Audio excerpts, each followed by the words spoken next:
Hi everyone, I am Manjunath S.V., Assistant Professor in Department of Commerce, Sri Vivekananda Degree College, Chintamani. Today we are going to discuss the topic of ratio analysis. Subject is management accounting. Today's topic is ratios analysis. So let us start with the meaning of ratio analysis. So now ಈ concept ನಾವು meaning ತಿಳ್ಕೊಳ್ಳೋದ್ರ ಮುಖಾಂತರ start ಮಾಡೋಣ. Ratio is a simple one. Ratio is a simply one number expressed in terms of another number. So ಒಂದು number ನ ಇನ್ನೊಂದು number ಗೆ compare ಮಾಡಿಕೊಂಡು express ಮಾಡ್ತಕ್ಕಂಥದ್ದು ನಾವು ಏನಂತ ಕರಿತೀವಿ, ರೇಷಿಯೋ ಅಂತ ಕರಿತೀವಿ. In other words, ratios expressed mathematically relationship between one and ಒಂದಕ್ಕೆ ಮತ್ತೆ ಇನ್ನೊಂದಕ್ಕೆ ಇರ್ತಕ್ಕಂಥ ರಿಲೇಶನ್ಶಿಪ್ ನ ಮ್ಯಾಥಮೆಟಿಕಲಿ ಎಕ್ಸ್ಪ್ರೆಸ್ ಮಾಡ್ತಕ್ಕಂಥದನ್ನ ನಾವು ರೇಷಿಯೋ ಅಂತ ಕರಿತೀವಿ. ಸೊ ಇದೊಂದು ಎಕ್ಸಾಂಪಲ್ ತಗೊಳ್ಳಿ ಬೇಕಾದ್ರೆ. ಸೊ ನಾವು current assets, current liability. So current assets ಮತ್ತೆ ಕರೆಂಟ್ ಲಯಬಿಲಿಟಿ ಇರ್ತಕ್ಕಂಥ ರಿಲೇಶನ್ಶಿಪ್ ನ ಪ್ರೆಸೆಂಟ್ ಮಾಡ್ತೀವಿ. ಯಾವ ರೀತಿ ಪ್ರೆಸೆಂಟ್ ಮಾಡ್ತೀವಿ, ಯಾವ ಮ್ಯಾನರ್ ಅಲ್ಲಿ ಪ್ರೆಸೆಂಟ್ ಮಾಡ್ತೀವಿ, ಮ್ಯಾಥಮೆಟಿಕಲ್ ರಿಲೇಶನ್ಶಿಪ್ ಅಲ್ಲಿ ಪ್ರೆಸೆಂಟ್ ಮಾಡ್ತೀವಿ. So next one, some ratios are expressed in proportions, fractions or percentages or in terms of times. So ಕೆಲವೊಂದು ರೇಷಿಯೋಸ್ ನ ಪ್ರಪೋರ್ಷನೇಟ್ಸ್ ಅಲ್ಲಿ ಮೆನ್ಷನ್ ಮಾಡ್ತೀವಿ, ಈಸ್ಟೂಸ್ ಅಲ್ಲಿ, ಇನ್ ಸೆನ್ಸ್ 1:1, 2:1. ಸೊ ಈ ತರ ಏನ್ ಮಾಡ್ತೀವಿ, ಈಸ್ಟೂಸ್ ಅಲ್ಲಿ ಮೆನ್ಷನ್ ಮಾಡ್ತೀವಿ. ಕೆಲವೊಂದು ರೇಷಿಯೋಸ್ ನ ಫ್ರಾಕ್ಷನ್ಸ್ ಅಲ್ಲಿ, ಪಾಯಿಂಟ್ಸ್ ಅಲ್ಲಿ ಮೆನ್ಷನ್ ಮಾಡ್ತೀವಿ, ಡಿಜಿಟ್ಸ್ ಅಲ್ಲಿ ಮೆನ್ಷನ್ ಮಾಡ್ತೀವಿ. ಕೆಲವೊಂದು ರೇಷಿಯೋಸ್ ನ ಪರ್ಸೆಂಟೇಜಸ್ ಅಲ್ಲಿ ಮೆನ್ಷನ್ ಮಾಡ್ತೀವಿ, ಇನ್ ಸೆನ್ಸ್ 100%, 50%, 30% ಆ ತರ ಮೆನ್ಷನ್ ಮಾಡ್ತೀವಿ. Some ratios are mention number of times. So ಕೆಲವೊಂದು ರೇಷಿಯೋಸ್ ನ ನಾವು ಟೈಮ್ಸ್ ಅಲ್ಲಿ ಮೆನ್ಷನ್ ಮಾಡ್ತೀವಿ, 4 times, 3 times, 2 times, ಈ ರೀತಿ ನಾವೇನ್ ಮಾಡ್ತೀವಿ, ಟೈಮ್ಸ್ ಅಲ್ಲೇ ಮೆನ್ಷನ್ ಮಾಡ್ತೀವಿ. Next concept, classification of ratios. The accounting ratios are classified into 5 main categories. The first one is a liquidity ratio, next one is capital structure ratio, turnover ratio, profitability ratio, and the last one is earnings ratio. So these are the classification of ratios. So let us discuss one by one ratio. There is a first ratio is a liquidity ratio. First one is liquidity ratio, which is taken to calculate the short-term solvency position. So liquidity ratio are used to know the short-term solvency position. So if the question are asked, find out the short-term solvency, then you need to calculate the liquidity ratios. So let us discuss the meaning of liquidity ratio. The liquidity ratio assesses capacity of the firm to repay its short-term liabilities. ಅಂದ್ರೆ liquidity ratio ಏನ್ ಮಾಡುತ್ತೆ ಅಂತಂದ್ರೆ, short term ಲಯಬಿಲಿಟಿನ repayment ಮಾಡೋದಕ್ಕೆ capacity ಇದೆಯಾ ಅಥವಾ ಇಲ್ವಾ ಅನ್ನೋದನ್ನ ಅಲ್ಲಿ ಇಂಡಿಕೇಟ್ ಮಾಡುತ್ತೆ. Thus, liquidity ratio measures the firm's ability to fulfill short-term commitments out of its liquid assets. ಇರ್ತಕ್ಕಂಥ ಲಿಕ್ವಿಡ್ ಅಸೆಟ್ಸ್ ನ ಯೂಸ್ ಮಾಡಿಕೊಂಡು ಲಿಕ್ವಿಡ್ ಲಯಬಿಲಿಟಿನ ಪೇ ಮಾಡುವಂತ ಕೆಪಾಸಿಟಿ ನಮಗೆ ಇದೆಯಾ ಅಥವಾ ಇಲ್ವಾ, ಶಾರ್ಟ್ ಟರ್ಮ್ ಲಯಬಿಲಿಟಿನ ಪೇ ಮಾಡೋಕ್ಕೆ ಲಯಬಿಲಿಟೀಸ್ ಇದೆ, ನಮಗೆ ಎಬಿಲಿಟಿ ಇದೆಯಾ ಇಲ್ವಾ ತೋರಿಸ್ತಕ್ಕಂಥ ಅಂತ ಕರಿತೀವಿ ಲಿಕ್ವಿಡಿಟಿ ರೇಷಿಯೋ ಅಂತ ಕರಿತೀವಿ. So we are well known about that liquidity. The name liquidity indicates so converting of assets into cash without losing any time and money is called the liquidity, right? So in the same manner here, liquidity ratio, which indicates the ability of the firm to fulfill the short-term commitments out of its liquid assets. ಇರ್ತಕ್ಕಂಥ short term ಲಯಬಿಲಿಟಿನ ನಮ್ಮ ಹತ್ರ ಇರ್ತಕ್ಕಂಥ liquid assets ನ use ಮಾಡಿಕೊಂಡು pay ಮಾಡೋಕ್ಕೆ ನಮಗೆ ability ಇದೆಯಾ ಇಲ್ವಾ ಅನ್ನೋದನ್ನ ಇಂಡಿಕೇಟ್ ಮಾಡ್ತಕ್ಕಂಥ ನಾವು ಇಲ್ಲಿ ಲಿಕ್ವಿಡಿಟಿ ರೇಷಿಯೋಸ್ ಅಂತ ಕರಿತೀವಿ. Next, liquidity ratios are, liquidity ratios ಯಾವ್ಯಾವ್ದಿದೆ ಅಂತ ಹೇಳಿದ್ರೆ, current ratio, liquid ratio, absolute liquid ratio. ನೋಡಿ ಇಲ್ಲಿ ನೀವು ಕನ್ಫ್ಯೂಸ್ ಮಾಡ್ಕೋಬೇಡಿ, ಇದು ಲಿಕ್ವಿಡಿಟಿ, ಇಲ್ಲಿ ಬರ್ತಕ್ಕಂಥದ್ದು liquid. current ratio, second one is liquid ratio, then last one is absolute liquid ratio. These are the 3 ratios which is comes under liquidity ratio. So next one, next concept, the first concept is current ratio. So what is the meaning of current ratio. The current ratio is a relationship between the current assets and the current liabilities of the firm for a particular period. So ಅಂದ್ರೆ current ratio ಅಂದ್ರೆ current asset ಮತ್ತೆ current liability ನ relationship ನ present ಮಾಡ್ತಕ್ಕಂಥ ratio ನಾವು ಇದನ್ನ ಕರಿತೀವಿ. So current ratio ಅಂತ ಕರಿತೀವಿ. ಹೇಗೆ ನಾವು ಇದನ್ನ ಕ್ಯಾಲ್ಕುಲೇಟ್ ಮಾಡಬಹುದು ಅಂದ್ರೆ so current ratio is equals to current assets divided by current liability. So it's a formula to calculate the current ratio. ನೋಡಿ ನೀವು ಇಲ್ಲಿ ರಿಲೇಶನ್ಶಿಪ್ ಅನ್ನು ಯಾವಾಗ ಮೆನ್ಷನ್ ಮಾಡೋವಾಗ ಡಿವೈಡ್ ಬೈ ಬಂದೇ ಬರುತ್ತೆ. ಸೊ ಅವರ ಕರೆಂಟ್ ರೇಷಿಯೋ ಇಲ್ಲಿ ಫಾರ್ಮುಲಾ ಪ್ರಾಪರ್ ಆಗಿ ನಾವು ತಿಳ್ಕೊಂಡಿದ್ದೇನೆ ಮೀನಿಂಗ್ ನ ಬರೀಬಹುದು. ಸೊ ಡಿವೈಡೆಡ್ ಬೈ ಬಂದಾಗ ನಾವೇನ್ ಮಾಡ್ತೀವಿ ರಿಲೇಶನ್ಶಿಪ್ ನ ಪ್ರೆಸೆಂಟ್ ಮಾಡ್ತೀವಿ. ಸೊ ಅವರ ಕರೆಂಟ್ ಅಸೆಟ್ಸ್ ಗೆ ಮತ್ತೆ ಕರೆಂಟ್ ಲಯಬಿಲಿಟಿಗೆ ಇರತಕ್ಕಂತ ರಿಲೇಶನ್ಶಿಪ್ ನ ಪ್ರೆಸೆಂಟ್ ಮಾಡ್ತಕ್ಕಂಥ ರೇಷಿಯೋನ ಕರೆಂಟ್ ರೇಷಿಯೋ ಅಂತ ಕರಿತೀವಿ. So next one significance of current ratio. Current ರೇಷಿಯೋನ ಏನೇನು ಸಿಗ್ನಿಫಿಕೆನ್ಸ್ ಇದೆ ಏನಕ್ಕೆ ಬೇಕು? It indicates the amount of current assets available for repayment of current liabilities. ಅಂದ್ರೆ ಕರೆಂಟ್ ರೇಷಿಯೋ ಏನ್ ಮಾಡುತ್ತೆ ಅಂತಂದ್ರೆ ಕರೆಂಟ್ ಇರ್ತಕ್ಕಂಥ ಕರೆಂಟ್ ಲಯಬಿಲಿಟಿ ನ ರೀಪೇಮೆಂಟ್ ಮಾಡೋದಕ್ಕೆ ನಮ್ಮ ಹತ್ರ ಕರೆಂಟ್ ಅಸೆಟ್ಸ್ ಅವೈಲಬಲ್ ಇದೆಯಾ ಅಥವಾ ಇಲ್ವಾ ಅಂತ ತೋರಿಸುತ್ತೆ. Higher the ratio the greater is a short term solvency position of the firm. ಅಂದ್ರೆ ರೇಷಿಯೋ ಜಾಸ್ತಿ ಇತ್ತು ಅನ್ಕೊಳ್ಳಿ, ನಮ್ಮ ಕಂಪನಿಗೆ ಶಾರ್ಟ್ ಟರ್ಮ್ ಸಾಲ್ವೆನ್ಸಿ ಪೊಸಿಷನ್ ಜಾಸ್ತಿ ಇದೆ, ಗ್ರೇಟರ್ ಇದೆ. ಸಪೋಸ್ ಲೋಯರ್ ದ ರೇಷಿಯೋ ಕಡಿಮೆ ರೇಷಿಯೋ ಇತ್ತು ಅಂತ ಹೇಳಿದ್ರೆ ನಮ್ಮ ಕಂಪನಿಗೆ short term solvency position low ಆಗಿದೆ. ಸೊ ಇದನ್ನ ಇಂಡಿಕೇಟ್ ಮಾಡುತ್ತೆ ಫಸ್ಟ್ ಪಾಯಿಂಟ್ ಅಲ್ಲಿ. Next one, if the ratio is very high it means the current assets are lying idle. ಈ ಕರೆಂಟ್ ರೇಷಿಯೋ ಅನ್ನೋದು ಜಾಸ್ತಿ ಇತ್ತು ಅನ್ಕೊಳ್ಳಿ, ಅಂದ್ರೆ ನಮ್ಮ ಐಡಲ್ ಲೆವೆಲ್ ಏನಿದೆ ಅಂದ್ರೆ 2:1 ಇದೆ. 2:1 ನ ಬದಲು 6:1, 8:1, 5:1 ಜಾಸ್ತಿ ಇತ್ತು. Ratio is high, very high.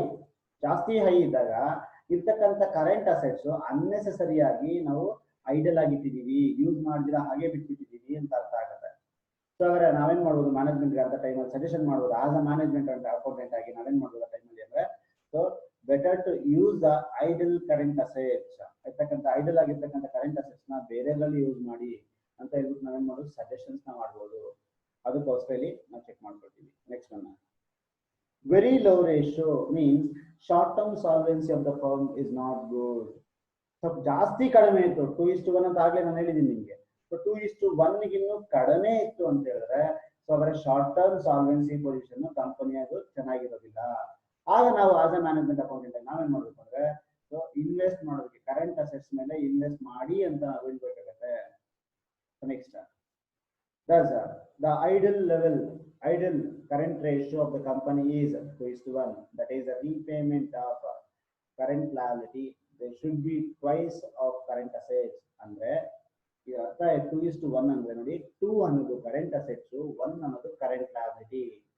1 rupee ನಾವು ಕರೆಂಟ್ ಲಯಬಿಲಿಟಿ ಪೇ ಮಾಡಬೇಕು ಅಂದ್ರೆ ನಮ್ಮ ಹತ್ರ ಕರೆಂಟ್ ಅಸೆಟ್ಸ್ 2 ರೂಪೀಸ್ ಇರಬೇಕು. ಯಾಕೆ ಸರ್ 2:1 ನಾವು ತಗೊಳ್ತೀವಿ ಅಂತಂದ್ರೆ ಸೊ ನಾವು 1 ರೂಪಿ ಪೇ ಮಾಡ್ಬೇಕು ಅಂದ್ರೆ ನಮ್ಮ ಹತ್ರ ಇಲ್ಲಿ 1:1 ಇದ್ದಾಗ ಏನಾಗುತ್ತೆ ಅಂದ್ರೆ ಇರ್ತಕ್ಕಂಥ ಮನಿ ನಾವು ರೀಪೇಮೆಂಟ್ ಮಾಡೋದು ಬಿಸ್ನೆಸ್ ಹೆಂಗ್ ರನ್ ಮಾಡೋಕ್ಕಾಗುತ್ತೆ, ಆಗೋದಿಲ್ಲ. ಆ ಪರ್ಪಸ್ಗೋಸ್ಕರ 2 ರೂಪೀಸ್ ಇದ್ದಾಗ ನಾವೇನ್ ಮಾಡ್ಬೋದು ಅಂದ್ರೆ 1 ರೂಪಿ ನಾವು ಕರೆಂಟ್ ಲಯಬಿಲಿಟಿ ರೀಪೇಮೆಂಟ್ ಮಾಡ್ಬೋದು, ಇನ್ನ 1 ರೂಪಿನ ವರ್ಕಿಂಗ್ ಕ್ಯಾಪಿಟಲ್ ಪರ್ಪಸ್ ನಾವು ಯೂಸ್ ಮಾಡ್ಬೋದು. ಅಂದ್ರೆ ನಮ್ಮ ಡೇ ಟು ಡೇ ಆಕ್ಟಿವಿಟೀಸ್ ಮಾಡೋದಕ್ಕೋಸ್ಕರ ಯೂಸ್ ಮಾಡ್ಬೋದು. ಅದಕ್ಕೋಸ್ಕರ ಕರೆಂಟ್ ರೇಷಿಯೋನ ಐಡಲ್ ಲೆವೆಲ್ ಏನಿದೆ ಅಂದ್ರೆ 2:1 ಇದೆ.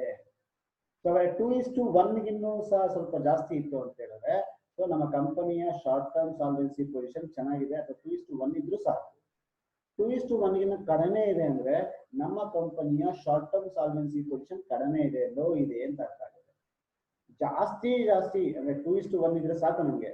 ಸೊ 3:1, 4:1, 5:1 ಇದ್ದಾಗ ನಮ್ಮಲ್ಲಿ ಕರೆಂಟ್ ಅಸೆಟ್ಸ್ ಯೂಸ್ ಆಗದಿರಾ ಹಾಗೆ ಉಳ್ಕೊಂಡಿದೆ. ಆ ತರ ಟೈಮಲ್ಲಿ ನಾವು ಮ್ಯಾನೇಜ್ಮೆಂಟ್ಗೆ ಸಜೆಸ್ಟ್ ಮಾಡಿ ಆ ಕರೆಂಟ್ ಅಸೆಟ್ಸ್ ನ ಪ್ರಾಪರ್ ಆಗಿ ಯುಟಿಲೈಸ್ ಮಾಡೋದಕ್ಕೆ ಹೇಳ್ಬೋದು.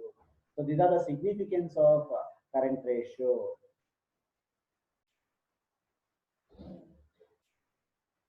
ನೆಕ್ಸ್ಟ್, ಸೊ ಲಿಕ್ವಿಡಿಟಿ ರೇಷಿಯೋದಲ್ಲಿ ಬರ್ತಕ್ಕಂಥ ಫಸ್ಟ್ ಕಾನ್ಸೆಪ್ಟ್ ಕಂಪ್ಲೀಟ್ ಆಗಿದೆ. ಯಾವುದು ಅಂದ್ರೆ ಕರೆಂಟ್ ರೇಷಿಯೋ. ಅದರ second ratio quick ratio, acid test ratio, liquid ratio. ನೋಡಿ, ಕ್ವಿಕ್ ರೇಷಿಯೋ ಅಂದ್ರೂ ಅದೇ, ಆಸಿಡ್ ಟೆಸ್ಟ್ ರೇಷಿಯೋ ಅಂದ್ರೂ ಅದೇ, ಲಿಕ್ವಿಡ್ ರೇಷಿಯೋ ಅಂದ್ರೂ ಸಹ ಅದೇ ಆಗಿರುತ್ತೆ.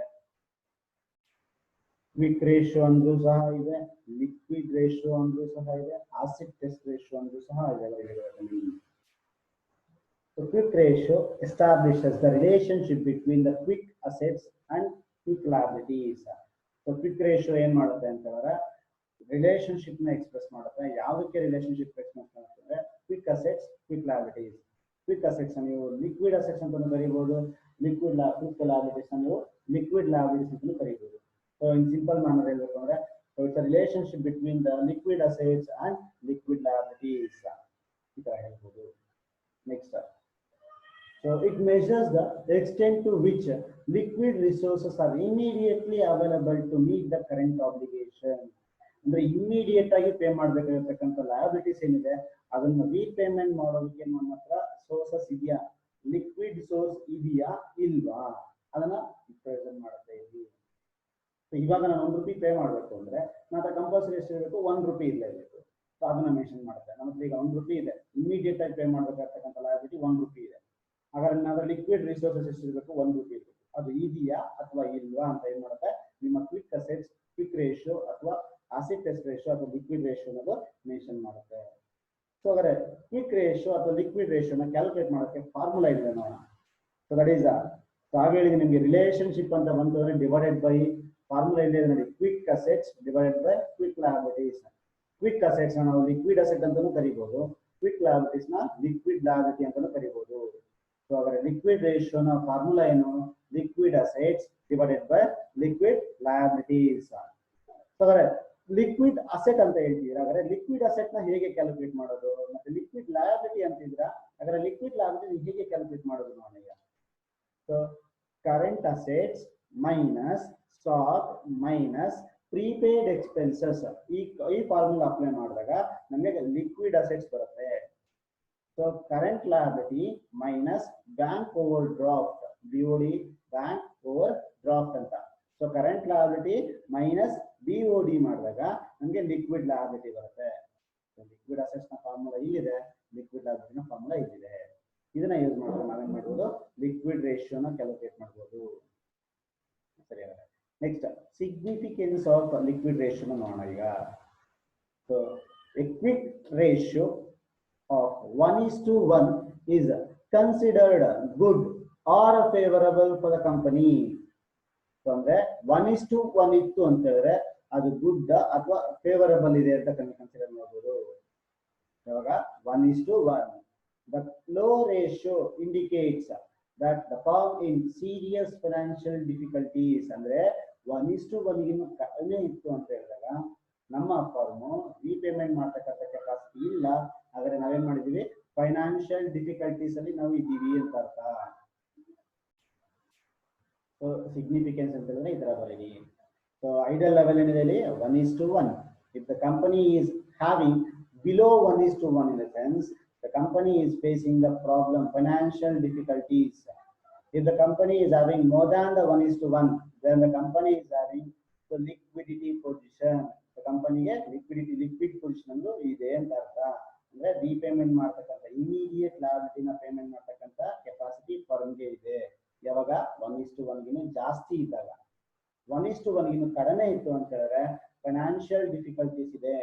ಅದರಿಂದ ಕಂಬ್ಯಾಕ್ ಆಗ್ಬೇಕು ಅಂದ್ರೆ ಅವರು ಅವರ ಫಂಡ್ ನ ರೈಸ್ ಮಾಡಬೇಕು, ಅಡಿಷನಲ್ ಕ್ಯಾಪಿಟಲ್ ನ ರೈಸ್ ಮಾಡಿ, so different plans financial plans ನ ಅಪ್ಲೈ ಮಾಡಬೇಕಾಗುತ್ತೆ. ಸೊ ನೆಕ್ಸ್ಟ್, ಸೊ ಲಿಕ್ವಿಡ್ ರೇಷಿಯೋದಲ್ಲಿ ಎರಡು ಕಾನ್ಸೆಪ್ಟ್ ನೋಡಿದ್ರೆ, last one absolute liquid ratio, last one absolute liquid ratio. Absolute liquid ರೇಷಿಯೋನ ನಾವು ಸೂಪರ್ ಕ್ವಿಕ್ ರೇಷಿಯೋ ಅಂತಾನೂ ಕರಿಬಹುದು, ಕ್ಯಾಶ್ ಪೊಸಿಷನ್ ರೇಷಿಯೋ ಅಂತಾದ್ರೂ ಕರಿಬಹುದು. ಸೊ ಕ್ಯಾಶ್ ಪೊಸಿಷನ್ ರೇಷಿಯೋ ಅಂದ್ರೆ ನಮ್ಮಲ್ಲಿ ಎಷ್ಟು ಕ್ಯಾಶ್ ಇದೆ ಅಂತ ತೋರಿಸಕ್ಕಂತೆ ಸಿಂಪಲ್ ಆಗಿದೆ. Cash position ratio means relationship between the cash and the balance, cash balance with the current liabilities established. ನಮ್ಮ ಹತ್ರ ಕ್ಯಾಶ್ ರಿಲೇಟೆಡ್ ಕಾನ್ಸೆಪ್ಟ್ಸ್ ಏನಿದೆ ಮತ್ತೆ ಕರೆಂಟ್ ಲಯಬಿಲಿಟಿ ಇವಕ್ಕೆ ಎರಡಕ್ಕೂ ರಿಲೇಶನ್ಶಿಪ್ ನ ಪ್ರೆಸೆಂಟ್ ಮಾಡ್ತಕ್ಕಂಥ ಸೊ ಕ್ಯಾಶ್ ಪೊಸಿಷನ್ ರೇಷಿಯೋ ಅಂತ ಕರಿತೀವಿ, ಅಥವಾ ಅಬ್ಸಲ್ಯೂಟ್ ಲಿಕ್ವಿಡ್ ರೇಷಿಯೋ ಅಂತ ಕರಿತೀವಿ, ಸೂಪರ್ ಕ್ವಿಕ್ ರೇಷಿಯೋ ಅಂತಾನೂ ಸಹ ಕರಿತೀವಿ. ಸೊ ಇದನ್ನ ಫಾರ್ಮುಲಾ ಏನಿದೆ, ಸೊ ಜಸ್ಟ್ meaning ಆಗಲೇ ನಾನು ಹೇಳಿದೆ cash ratio ಅಥವಾ cash position ratio means the relationship between the cash and balance with the current liabilities established. Current liabilities ಗೆ ಮತ್ತೆ cash and balance ಗೆ ಇರ್ತಕ್ಕಂಥ ರಿಲೇಶನ್ಶಿಪ್ ನ ಪ್ರೆಸೆಂಟ್ ಮಾಡ್ತಕ್ಕಂಥದ್ದನ್ನ ನಾವಿಲ್ಲಿ absolute liquid ratio ಅಂತ ಕರಿತೀವಿ. Formula: absolute liquid ratio is equals to marketable or temporary investment plus cash. ನೋಡಿ ನಾನು ಆಲ್ರೆಡಿ ಡಿಸ್ಕಸ್ ಮಾಡಿದ್ವಿ ಮೀನಿಂಗ್ ಅಲ್ಲಿ ಕ್ಯಾಶ್ ಮತ್ತೆ ಬ್ಯಾಲೆನ್ಸ್, ಕ್ಯಾಶ್ ಬ್ಯಾಲೆನ್ಸ್ ಇರ್ತಕ್ಕಂಥ ಮಾರ್ಕೆಟಬಲ್ ಮತ್ತೆ ಟೆಂಪರರಿ ಇನ್ವೆಸ್ಟ್ಮೆಂಟ್ ಯಾಕಂತ ಕರೀತಾರೆ, this can be easily converted into cash. ಅದಕ್ಕೋಸ್ಕರ ಇದು ಮತ್ತೆ plus cash divided by current liabilities ಮಾಡ್ತೀವಿ, ನಮಗೆ ಅಬ್ಸಲ್ಯೂಟ್ ಲಿಕ್ವಿಡ್ ರೇಷಿಯೋ ಸಿಗುತ್ತೆ. ನೆಕ್ಸ್ಟ್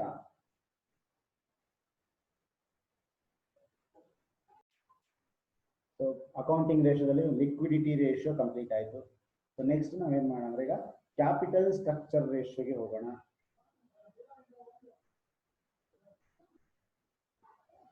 ಸೊ ಕ್ಯಾಪಿಟಲ್ ಸ್ಟ್ರಕ್ಚರ್ ರೇಷಿಯೋನ ಗೇರಿಂಗ್ ರೇಷಿಯೋ ಅಂತಾನೂ ಸಹ ಕರೀತಾರೆ, ದೆನ್ ಸಾಲ್ವೆನ್ಸಿ ರೇಷಿಯೋ ಅಂತಾನೂ ಕರೀತಾರೆ. ನಿಮ್ಮ ಪ್ರಾಬ್ಲಮ್ ಅಲ್ಲಿ ಯಾವುದೋ ಒಂದು ಕ್ವಶನ್ ಪೇಪರ್ ಕೇಳಿದ್ದಾರೆ ಬರೀ ಸಾಲ್ವೆನ್ಸಿ ರೇಷಿಯೋ ಅಂತ ಕೇಳಿದ್ದಾರೆ, ಆಗ ನೀವು ಇಲ್ಲಿರ್ತಕ್ಕಂಥ ಯಾವ್ದಾದ್ರು ಮಾಡ್ಬೋದಲ್ಲ. ಸೊ ನೀವು ಅಲ್ಲಿ ರಿಕ್ವೈರ್ಮೆಂಟ್ ಏನೇನು ತಿಳ್ಕೊಂಡು ನಾವು ಟೆಕ್ನಿಕಲಿ ಅಪ್ಲೈ ಮಾಡಬೇಕಾಗುತ್ತೆ. ಅವ್ರು ಏನೇನು ಕೇಳಿದ್ದಾರೆ ಏನೇನು ಕೇಳಿಲ್ಲ ಅದರ ಬೇಸಿಸ್ ಮೇಲೆ ನಾವು ರಿಮೈನಿಂಗ್ ರೇಷಿಯೋ ಏನು ಮಾಡ್ಬೋದು ಅಂತ ಡಿಸಿಷನ್ ತಗೊಂಡು ಮಾಡಬೇಕಾಗುತ್ತೆ. ಸೊ ಕ್ಯಾಪಿಟಲ್ ಸ್ಟ್ರಕ್ಚರ್ ರೇಷಿಯೋ ಅಂತೂ ಇದೆ, ಕ್ಯಾಪಿಟಲ್ ಗೇರಿಂಗ್ ರೇಷಿಯೋ ಅಂತೂ ಒಂದೇ, ದೆನ್ ಸಾಲ್ವೆನ್ಸಿ ರೇಷಿಯೋ ಅಂತೂ ಇದೆ. ಸೊ ನೋಡೋಣ ಕ್ಯಾಪಿಟಲ್ ಸ್ಟ್ರಕ್ಚರ್ ರೇಷಿಯೋ ಅಂದ್ರೆ ಏನು. The ratio which are measures the relative of lenders and operators in the business organization. So ಹಾಗಾದ್ರೆ ಏನಿದೆ ಸಿಂಪಲ್ ಕಾನ್ಸೆಪ್ಟ್, ಹೊರಗಡೆ ಇರ್ತಕ್ಕಂಥವ್ರು ಎಷ್ಟು ಇನ್ವೆಸ್ಟ್ ಮಾಡಿದ್ದಾರೆ ಮತ್ತೆ ಪ್ರೊಪ್ರೈಟರೀಸ್ ಎಷ್ಟು ಇನ್ವೆಸ್ಟ್ ಮಾಡಿದ್ದಾರೆ ಬಿಸ್ನೆಸ್ಗೆ ಅಂತ ನೀವು ಪ್ರೆಸೆಂಟ್ ಮಾಡುತ್ತೆ. The ratio which are measures the relative lenders, ಹೊರಗಡೆ ಇರ್ತಕ್ಕಂಥವ್ರು ಲೆಂಡ್ ಮಾಡಿರ್ತಕ್ಕಂಥವ್ರು, and so proprietors in the business organisation, ನಮ್ಮ ಬಿಸ್ನೆಸ್ ಆರ್ಗನೈಸೇಷನ್ ಪ್ರೊಪ್ರೈಟರೀಸ್ ಎಷ್ಟು ತಂದಿದ್ದಾರೆ, ಲೆಂಡರ್ಸ್ ಎಷ್ಟು ತಂದಿದ್ದಾರೆ ಅದನ್ನ ಇಂಡಿಕೇಟ್ ಮಾಡ್ತಕ್ಕಂಥ ಕ್ಯಾಪಿಟಲ್ ಸ್ಟ್ರಕ್ಚರ್ ಕ್ಯಾಪಿಟಲ್ ರಿಲೇಟೆಡ್ ಆಗಿ ಯಾರು ಎಷ್ಟು ತಂದಿದ್ದಾರೆ ಅಂತ ಮಾಡುತ್ತೆ. These ratios are indicates long term solvency position. ಆಗಲೇ ಲಿಕ್ವಿಡಿಟಿ ಪೊಸಿಷನ್ ನೋಡಿದ್ರೆ ನಾವೇನು ಮೆನ್ಷನ್ ಮಾಡ್ತದ ಶಾರ್ಟ್ ಟರ್ಮ್ ಸಾಲ್ವೆನ್ಸಿನ ಇಂಡಿಕೇಟ್ ಮಾಡುತ್ತೆ, ಇಲ್ಲಿ ಕ್ಯಾಪಿಟಲ್ ಸ್ಟ್ರಕ್ಚರ್ ಏನು ಇಂಡಿಕೇಟ್ ಮಾಡುತ್ತದೆ ಲಾಂಗ್ ಟರ್ಮ್ ಸಾಲ್ವೆನ್ಸಿನ ಇಂಡಿಕೇಟ್ ಮಾಡುತ್ತೆ. Next so capital structure ratios R ಯಾವ್ಯಾವ್ದಿದೆ ಅಂತ ಹೇಳಿದ್ರೆ ಡೆಪ್ಟ್ equity ratio, proprietary ratio, interest coverage ratio, capital gearing ratio, ಡೆಪ್ಟ್ to total funds. ಹಾಗಾದ್ರೆ ಇಷ್ಟು 5 ರೇಷಿಯೋಸ್ ಸಹ ಸಾಲ್ವೆನ್ಸಿ ರೇಷಿಯೋದಲ್ಲೇ ಬರುತ್ತೆ ಅಥವಾ ಕ್ಯಾಪಿಟಲ್ ಸ್ಟ್ರಕ್ಚರ್ ರೇಷಿಯೋ ಅಂತ ಸಹ ನಾವು ಕರಿಬಹುದು. ಈಗ ಒನ್ ಬೈ ಒನ್ ನಾವು ಡಿಸ್ಕಸ್ ಮಾಡ್ತಾ ಬರೋಣ.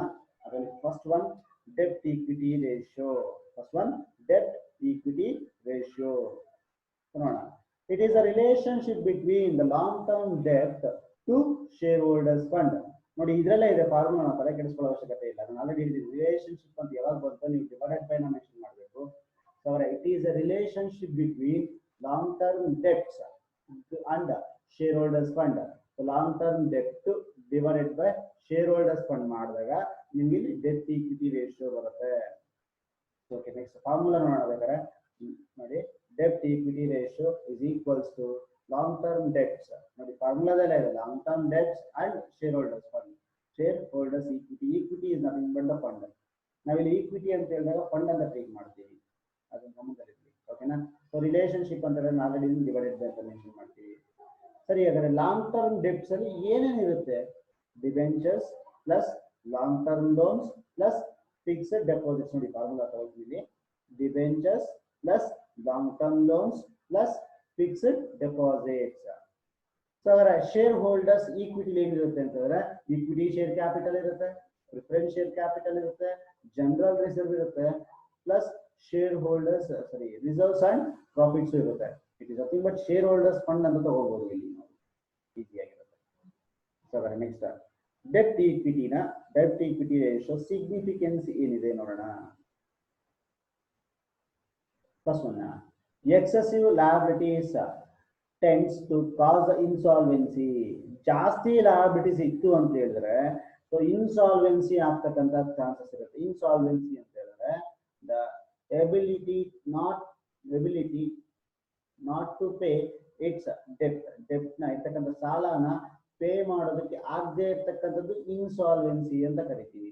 ಸೊ ಅವರ ಇಲ್ಲಿ ಇನ್ಸಾಲ್ವೆನ್ಸಿ ಆಗ್ತಕ್ಕಂಥ ಚಾನ್ಸಸ್ ಇರುತ್ತೆ. ಯಾವಾಗ ಅಂದ್ರೆ ಎಕ್ಸೆಸಿವ್ ಲಯಬಿಲಿಟಿ ಇರೋದು ಎಕ್ಸ್ಟರ್ನಲ್ ಲಯಬಿಲಿಟಿ ಅಂದ್ರೆ ಹೊರಗಡೆ ಇರ್ತಕ್ಕಂಥವ್ರು ಜಾಸ್ತಿ ಇನ್ವೆಸ್ಟ್ ಮಾಡಿದಾಗ ಇನ್ಸಾಲ್ವೆಂಟ್ ಆಗ್ತಕ್ಕಂಥ ಚಾನ್ಸಸ್ ಇರುತ್ತೆ. Next one, the ratio indicates the extent to which the firm depends upon outsiders for its existence.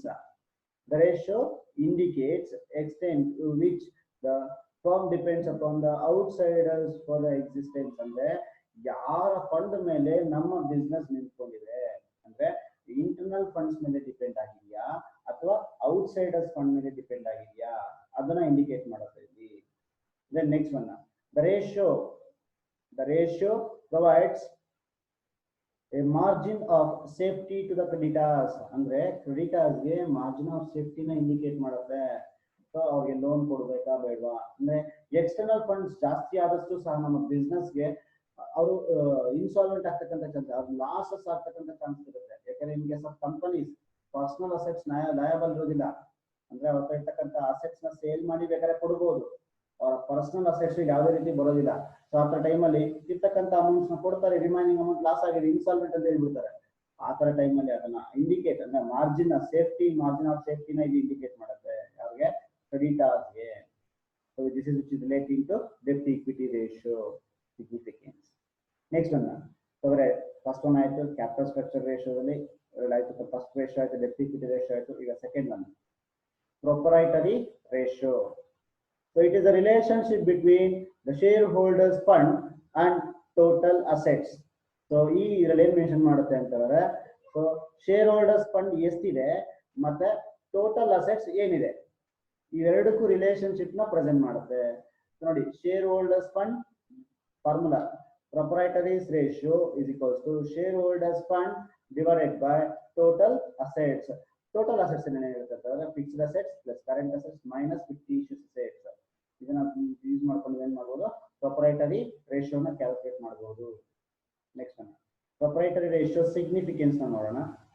This ratio focus attention on the general financial strength of the business enterprises. ಅಂದ್ರೆ ಎಷ್ಟು fund ತಂದಿದ್ದಾರೆ, ನಮ್ಮಲ್ಲಿ ಎಷ್ಟು total assets ಇದೆ, ಇದೇನು indicate ಮಾಡುತ್ತೆ ಅಂದ್ರೆ strength, ನಮ್ಮ ಬಿಸ್ನೆಸ್ ನ ಫೈನಾನ್ಷಿಯಲ್ ಸ್ಟ್ರೆಂತ್ ನ ಇಂಡಿಕೇಟ್ ಮಾಡುತ್ತೆ. Next one, the ratio is of particular importance to the creditors who can find out the proportion of shareholders funds in the total assets employed in the business. ಅಂದ್ರೆ ಇರ್ತಕ್ಕಂಥ fund ಎಷ್ಟು ಅವ್ರು ತಂದಿದ್ದಾರೆ, ಎಷ್ಟು amount assets ಮೇಲೆ invest ಮಾಡಿದ್ದಾರೆ. ಯಾಕೆಂದ್ರೆ return ಆಗುತ್ತಾ ಇಲ್ಲ ತಿಳ್ಕೊಳ್ಳೋದಕ್ಕೆ ಕ್ರೆಡಿಟರ್ಸ್ಗೆ ಇಂಡಿಕೇಶನ್ ಆಗಿ ವರ್ಕ್ ಆಗುತ್ತೆ. ಸೊ ತಂದಿರ್ತಕ್ಕಂಥ ಅಮೌಂಟ್ ಅವ್ರು ಹೇಗೆ ಯುಟಿಲೈಸ್ ಮಾಡಿದ್ದಾರೆ, ಹೇಗೆ ಮ್ಯಾನೇಜ್ ಮಾಡಿದ್ದಾರೆ, ಅದು if it is a best management, best ವೈಸಲ್ಲಿ ಮ್ಯಾನೇಜ್ ಮಾಡಿ ಇನ್ವೆಸ್ಟ್ ಮಾಡಿದ್ರೆ ದೆನ್ ಕಂಪನಿಗೆ ರಿಟರ್ನ್ ಆಗೇ ಆಗುತ್ತೆ. ಆಗ ಕ್ರೆಡಿಟರ್ಸ್ಗೆ ಅವ್ರು ಲೋನ್ ಕೊಡ್ಬೋದು ಅಥವಾ ಸಪ್ಲೈ ಮಾಡ್ಬೋದು ಕ್ರೆಡಿಟ್ ಬೇಸಿಸ್ ಮೇಲೆ. ಇಲ್ಲ ಅಂದ್ರೆ ಅವ್ರಿಗೆ ಇಂಡಿಕೇಶನ್ ಆಗಿ ವರ್ಕ್ ಮಾಡುತ್ತೆ. Next one, higher proprietary ratio will indicates relatively little danger to the creditors. ನೋಡಿ, ಪ್ರೊಪ್ರೈಟರಿ ರೇಷಿಯೋ ಜಾಸ್ತಿ ಇತ್ತು ಅನ್ಕೊಳ್ಳಿ, ಆ ಟೈಮಲ್ಲಿ ಕ್ರೆಡಿಟರ್ಸ್ಗೆ ಡೇಂಜರ್ ಝೋನ್ ಅಲ್ಲಿ ಇದ್ದಾರೆ ಅಂತ ಅರ್ಥ. ಸೊ ಅವರ higher proprietary ratio will indicate a relatively little danger to the creditors. In the event of proposed recognition or winding up of the company, ಅಂದ್ರೆ ಕಂಪನಿ ಕ್ಲೋಸ್ ಆಗ್ತಿದೆ, ಆ ತರ ಟೈಮಲ್ಲಿ ಕ್ರೆಡಿಟರ್ಸ್ಗೆ ಡೇಂಜರ್ ಇದ್ದಾರೆ ಅಂತ ಅರ್ಥ ಆಗುತ್ತೆ. ಯಾವಾಗ ಪ್ರೊಪ್ರೈಟರಿ ರೇಷಿಯೋ ಇಸ್ ಹೈ. ಸರಿ, ಹಾಗಾದ್ರೆ ಲೋ ಇತ್ತು ಅನ್ಕೊಳ್ಳಿ, ಅವಾಗ ಏನಾಗುತ್ತೆ ಅಂತಂದ್ರೆ indicates the greater risk to the creditors since the event of losses, a part of their money may be lost besides the loss to the proprietaries of the business. So loss ಆಗ್ತಿದೆ ಅಂತ ಹೇಳಿದ್ರೆ ಏನಾಗುತ್ತೆ, ಇಲ್ಲಿ loss ಆಗೇ ಆಗುತ್ತೆ. So ಅದ್ರಲ್ಲಿ ಏನ್ ಮಾಡ್ತಾರೆ, ಈಗ ಸ್ಟೆಬಿಲೈಸ್ ಆಗಿರ್ತಕ್ಕಂಥದ್ರಲ್ಲಿ ಟೈಮಲ್ಲಿ ಮಾತ್ರ ಕ್ರೆಡಿಟರ್ಸ್ ಫಾರ್ವರ್ಡ್ ಬರ್ಬೇಕಾಗುತ್ತೆ. ಹೈ ಪ್ರೊಪ್ರೈಟರಿ ರೇಷಿಯೋ ಅಂದ್ರೆ ಡೇಂಜರ್ ಝೋನ್ ಅಲ್ಲಿ ಇದಾರೆ ಅಂದ್ರೆ ಅವ್ರು ಬರೋ ರಿಟರ್ನ್ ಆಗೋದಿಲ್ಲ ಅಂತಿಲ್ಲ, ಡೇಂಜರ್ ಆಗುತ್ತೆ ಅಷ್ಟೇ.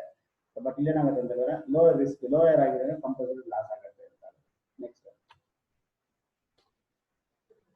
interest coverage ratio. It is a ratio indicates whether the business earns sufficient profits to pay periodically the interest charges. ಅಂದ್ರೆ ಈ ರೇಷಿಯೋ ಏನ ಇಂಡಿಕೇಟ್ ಮಾಡುತ್ತೆ, ಸೊ ಅವ್ರು ಅರ್ನ್ ಮಾಡಿರ್ತಕ್ಕಂಥ ಮನಿಲಿ ಅಥವಾ ಅರ್ನ್ ಮಾಡಿರ್ತಕ್ಕಂಥ ಪ್ರಾಫಿಟ್ ಅಲ್ಲಿ ಇಂಟ್ರೆಸ್ಟ್ ನ ಪೇ ಮಾಡೋದಕ್ಕೆ ಕೆಪಾಸಿಟಿ ಇದೆಯಾ ಅಥವಾ ಇಲ್ವಾ ಅದನ್ನ ಇಂಡಿಕೇಟ್ ಮಾಡುತ್ತೆ. It is ratio indicates whether the business earns a sufficient profit to pay periodical installments of the interest.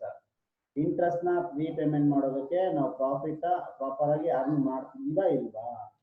Formula earnings before interest and tax. ನೋಡಿ ಪ್ರಾಫಿಟ್ ಅಲ್ಲಿ ಎಷ್ಟು ಬಿಫೋರ್ ಇಂಟ್ರೆಸ್ಟ್ ಅಂಡ್ ಟ್ಯಾಕ್ಸ್ ತಗೊಳ್ಬೇಕಾಗತ್ತೆ. Then fixed interest charges, interest ಏನಾದ್ರು ಇದ್ರೆ ತಗೊಳ್ಬೇಕಾಗತ್ತೆ ಇಲ್ಲಿ. So it's a formula to calculate the interest coverage ratio. Next, capital gearing ratio. Capital gearing ratio indicates the relationship so sources of financing which carries fixed obligation and equity shareholders fund. ಇಲ್ಲಿ ಏನೇನ relationship ನ present ಮಾಡುತ್ತದೆ, fixed income securities ಗೆ ಮತ್ತೆ equity share holders fund ಗೆ ಇರ್ತಕ್ಕಂಥ relationship ನ capital gearing ratio explain ಮಾಡುತ್ತೆ ಅಥವಾ ರಿಲೇಶನ್ಶಿಪ್ ನ ಎಕ್ಸ್ಪ್ರೆಸ್ ಮಾಡುತ್ತೆ. ಸೊ ನೀವು ಬರೀಬೇಕಾದ್ರೆ ಜಸ್ಟ್ ಮೀನಿಂಗ್ ನ ಪ್ರಾಪರ್ ಆಗಿ ತಿಳ್ಕೊಳ್ಳಿ. ರಿಲೇಶನ್ಶಿಪ್ ಬಿಟ್ವೀನ್ ಅಂದ್ರೆ ಡಿವೈಡೆಡ್ ಬೈ ಹಾಕೋತೀರಾ. Then financing which carries the fixed obligation ಅಂತ ಹೇಳಿದ್ದಾರೆ ಅಲ್ವಾ. ಫಿಕ್ಸ್ಡ್ ಆಬ್ಲಿಗೇಷನ್ ಅಂತ ಹೇಳಿದ್ರೆ ನಮ್ಮಲ್ಲಿ ಫಿಕ್ಸ್ಡ್ ಆಗಿ ನಾವು ಪೇ ಮಾಡಬೇಕಾಗ್ತದೆ. ಫಿಕ್ಸ್ಡ್ ಇನ್ಕಮ್ ಸೆಕ್ಯೂರಿಟೀಸ್ ಅದನ್ನ ತಗೊಳ್ತೀವಿ. ಡಿವೈಡೆಡ್ ಬೈ ಏನ ತಗೊಳ್ತೀರಾ, ಈಕ್ವಿಟಿ ಶೇರ್ ಹೋಲ್ಡರ್ಸ್ ಫಂಡ್ ಅಂತ ತಗೊಳ್ತೀರಾ. ಬರೀ ಫಿಕ್ಸ್ಡ್ ಅಪ್ಲಿಕೇಶನ್ಸ್ ಏನಂತಂದ್ರೆ fixed interest bearing loans, fixed dividend bearing preference shares ಅಂತ ಇದೆ. ಓಕೆನಾ, ನೋಡೋಣ ಫಾರ್ಮುಲಾ ನೋಡಿ ಈಸಿಯಾಗಿ. Capital gearing ratio is equals to fixed income securities divided by equity share holders fund. ಇದು ನಿಮ್ಮ ಕ್ಯಾಪಿಟಲ್ ಗೇರಿಂಗ್ ನ ರೇಷಿಯೋನ ಫಾರ್ಮುಲಾ. ಸರಿ, ಹಾಗಾದ್ರೆ ಫಿಕ್ಸ್ಡ್ ಇನ್ಕಮ್ ಸೆಕ್ಯೂರಿಟೀಸ್ ಅಂದ್ರೆ ಏನೇನಿರುತ್ತೆ, ಈಕ್ವಿಟಿ ಶೇರ್ ಹೋಲ್ಡರ್ಸ್ ಫಂಡ್ ಅಲ್ಲಿ ಏನೇನಿರುತ್ತೆ ನೋಡೋಣ. ಈಗ ಫಿಕ್ಸ್ಡ್ ಇನ್ಕಮ್ ಸೆಕ್ಯೂರಿಟೀಸ್ ಅಲ್ಲಿ preference share capital plus debentures plus fixed deposits include ಆಗಿರುತ್ತೆ. ಈಕ್ವಿಟಿ ಶೇರ್ ಹೋಲ್ಡರ್ಸ್ ಫಂಡ್ ಅಲ್ಲಿ ಏನಿರುತ್ತೆ ಅಂತ ಹೇಳಿದ್ರೆ equity share capital plus reserves and surplus plus all the reserves plus profit. So ಇಲ್ಲಿ ರಿಸರ್ವ್ಸ್ ಮತ್ತೆ profit ನ ತಗೊಳ್ಬೇಕಾದ್ರೆ ಕೇರ್ಫುಲ್ ಆಗಿ ತಗೊಳ್ಬೇಕು, ಎಕ್ಸೆಪ್ಟ್ ಪ್ರಿಫರೆನ್ಸ್ ಡಿವಿಡೆಂಡ್ ತಗೊಳ್ಬೇಕು ನಾವು. So this is which is relating to your capital gearing ratio. Next one, last one in this category, that is debt to total funds. Now in the meaning ali ಹೆಸರಲ್ಲೇ ಇದೆ debt to total funds ಅಂತ ಹೇಳಿದ್ರೆ. So this is a ratio which indicates the relationship between the debt to total funds ಅಂತಾನೆ ಬರೀಬಹುದು.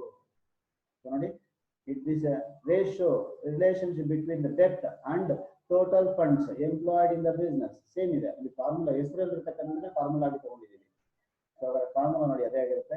Debt to total funds ratio is equals to debts divided by total funds. ಸರಿ, ಹಾಗಾದ್ರೆ debts ಅಲ್ಲಿ ಏನೇನು ಇರುತ್ತೆ, ಡೆಬ್ಟ್ ಅಂದ್ರೆ ಹೇಳ್ತಿದ್ರೆ ಡೆಬ್ಟ್ ಅಂದ್ರೆ ಏನೇನು ಇರುತ್ತೆ. So borrowing from outsiders plus debentures plus long term liabilities plus fixed deposits. So total funds ಅಲ್ಲಿ ಏನಿರುತ್ತೆ, ಟೋಟಲ್ ಲಯಬಿಲಿಟೀಸ್ ಆಗಿರುತ್ತೆ ಟೋಟಲ್ ಫಂಡ್ಸ್ ಅನ್ನೋದು. This is which is relating to your debt to total funds ratio. So next second category of accounting ratio mugitu. Next third category of accounting ratios ge hogona iga, that is turnover or activity or velocity ratio. Turnover or activity or velocity ratio. So the activity ಅಥವಾ turnover ಅಥವಾ ಏನಂದ್ರೆ ನೋಡೋಣ ಈಗ. Activity ratio measures the efficiency or effectiveness with which the firm manages its resources. ಅಂದ್ರೆ company business ಅಲ್ಲಿ ಇರತಕ್ಕಂತ resources ನ ಯಾವ ರೀತಿ ಬೆಸ್ಟ್ ವೇಲಿ ಹೆಂಗೆ ಎಫೆಕ್ಟಿವ್ ಯೂಸ್ ಮಾಡ್ತೀರಾ ಅಥವಾ ಮೆಜರ್ ಮಾಡ್ತಕ್ಕಂಥ ನಾವು ಏನ್ ಮಾಡ್ತೀವಿ, ಆಕ್ಟಿವಿಟಿ ರೇಷಿಯೋಸ್ ಅಂತ ಮೆನ್ಷನ್ ಮಾಡ್ತೀವಿ. Activity ratios, these are the ratios are expressed as a times and should always be more than 1. ಅಂದ್ರೆ ಆಕ್ಟಿವಿಟಿ ರೇಷಿಯೋ ಅನ್ನೋದು ಯಾವ್ದು ಮೆನ್ಷನ್ ಮಾಡ್ತೀವಿ ಅಂತ ಹೇಳಿದ್ರೆ ಟೈಮ್ಸ್ ಅಲ್ಲಿ ಮೆನ್ಷನ್ ಮಾಡ್ತೀವಿ. ದೆನ್ ಈ ಟೈಮ್ಸ್ ಅಂದ್ರೆ ಎಷ್ಟು ಇರಬೇಕು, ಒಂದಕ್ಕಿಂತ ಸಹ ಜಾಸ್ತಿ, ಒನ್ ಟೈಮ್ ಗಿಂತ ಸಹ ಜಾಸ್ತಿ ಬರ್ಬೇಕಾಗತ್ತೆ. ಸೊ ಆಕ್ಟಿವಿಟಿ ರೇಷಿಯೋಸ್ ಎಲ್ಲ ಯಾವ್ದು ಮೆನ್ಷನ್ ಮಾಡ್ತೀವಿ, ಟೈಮ್ಸ್ ಅಲ್ಲಿ ಮೆನ್ಷನ್ ಮಾಡ್ತೀವಿ. ಸೊ ಎಷ್ಟು ಇರ್ಬೇಕಂದ್ರೆ ಮೋರ್ ದ್ಯಾನ್ ಒನ್ ಟೈಮ್ ಗಿಂತ ಸಹ ಜಾಸ್ತಿ ಇರಬೇಕು. ಸರಿ, ಹಾಗಾದ್ರೆ ಲಿಕ್ವಿಡಿಟಿ ರೇಷಿಯೋ ಮತ್ತೆ ಕ್ಯಾಪಿಟಲ್ ಸ್ಟ್ರಕ್ಚರ್ ರೇಷಿಯೋ ಯಾವ್ದು ಮೆನ್ಷನ್ ಮಾಡ್ತೀವಿ, ಅದು ಪ್ರಪೋರ್ಷನೇಟ್ಸ್ ಅಲ್ಲಿ ಮೆನ್ಷನ್ ಮಾಡ್ತೀವಿ. 1:1 2:1 ಈ ರೀತಿ ಮೆನ್ಷನ್ ಮಾಡ್ತೀವಿ. ಯಾವುದು ಲಿಕ್ವಿಡಿಟಿ ರೇಷಿಯೋ ಮತ್ತೆ capital structure ratio. Turn over ratio ಯಾವ್ದು ಮೆನ್ಷನ್ ಮಾಡ್ತೀವಿ, ಟೈಮ್ಸ್ ಅಲ್ಲಿ ಮೆನ್ಷನ್ ಮಾಡ್ತೀವಿ. ಸೊ ನೆಕ್ಸ್ಟ್ ಇದರಲ್ಲಿ ಟರ್ನ್ ಓವರ್ ರೇಷಿಯೋಸ್ ಯಾವ್ಯಾವಿದೆ ನೋಡೋಣ. ಈಗ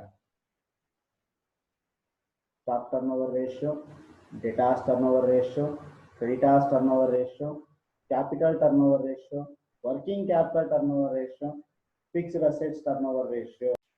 ಈಗ ಒನ್ ಬೈ ಒನ್ ಮಾಡ್ತಾ ಡಿಸ್ಕಸ್ ಮಾಡ್ತಾ ಬರೋಣ. ಸೊ ಇಲ್ಲಿ ಫಸ್ಟ್ ಒನ್ ಇದೆ ಸ್ಟಾಕ್ ಟರ್ನ್ ಓವರ್ ರೇಷಿಯೋ ಇದೆ. First thing is stock turnover ratio. Stock turnover ratio ಅಂದ್ರೆ ಏನು? Stock turnover ratio is the ratio indicates a relationship between the cost of goods sold and average inventory.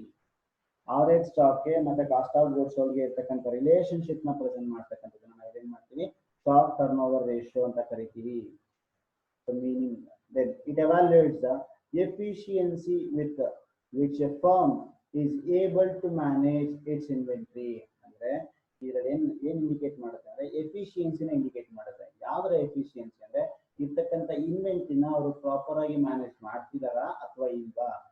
So ಅವರ ಎಫಿಷಿಯನ್ಸಿನ indicate ಮಾಡುತ್ತೆ which is relating to inventory management. Stock turnover ratio ಏನ್ ಮಾಡುತ್ತೆ, inventory management ನ ಎಫಿಷಿಯನ್ಸಿನ evaluate ಮಾಡುತ್ತೆ.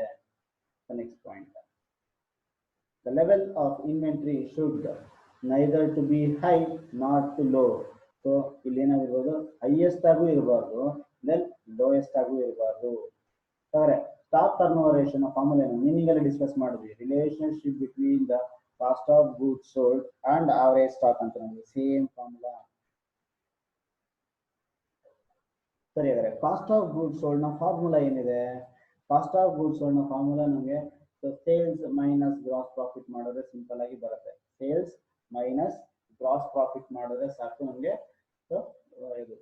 Cost of goods sold ನ formula ಸಿಗುತ್ತೆ. ದೆನ್ ಆವರೇಜ್ ಸ್ಟಾಕ್ ನ ಫಾರ್ಮುಲಾ ಏನು?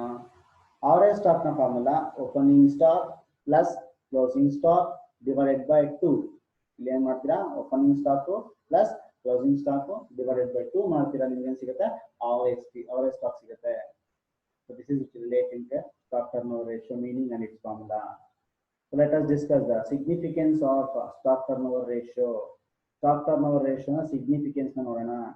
The first one, the inventory turnover ratio signifies the liquidity of inventory. And liquidity ಅಂದ್ರೆ ಇರ್ತಕ್ಕಂಥ ಸ್ಟಾಕ್ ನ ಎಷ್ಟು ಬೇಗ ಅವರು ಸೇಲ್ ಮಾಡ್ತಾರೆ, ಅದು ಎಷ್ಟು ಬೇಗ ಕನ್ವರ್ಟ್ ಮಾಡ್ತಾರೆ, ಅದು ಎಷ್ಟು ಬೇಗ ಟರ್ನ್ ಓವರ್ ಮಾಡ್ತಾರೆ ಅನ್ನೋದನ್ನ ಇಂಡಿಕೇಟ್ ಮಾಡುತ್ತೆ.